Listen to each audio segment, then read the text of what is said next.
ગુજરાત વિધાનસભાના અધ્યક્ષે બાબરના અબાડા ખાતે દેશની પ્રથમ ગૌમૂત્ર ડેરીનું કર્યું લોકાર્પણ। ડેરીના માધ્યમથી ખેડૂતો પાસેથી દર મહિને 18 લાખનું ગૌમૂત્રની કરવામાં આવશે ખરીદી।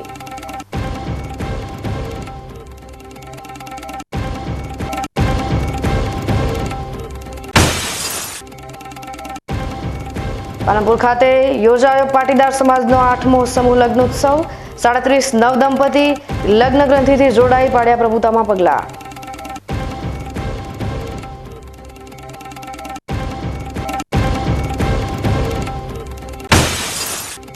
નવમાસની કઠિન તાલીમ પૂર્ણ કર્યા બાદ ભારતીય સેનામાં જોડાયેલા ધાનેરાના રવિયા ગામના યુવકનું ગ્રામજનોએ કર્યું ભવ્ય સ્વાગત। ગામના અન્ય યુવાનોને પણ દેશ સેવામાં જોડાવા માટે આગેવાનોએ કરી અપીલ।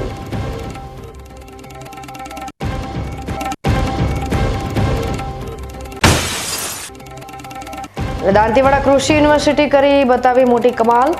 વિદ્યાર્થીઓના મેસમાંથી વધતા એઠવાડમાંથી બનાવ્યો શુદ્ધ રાંધણ ગેસ।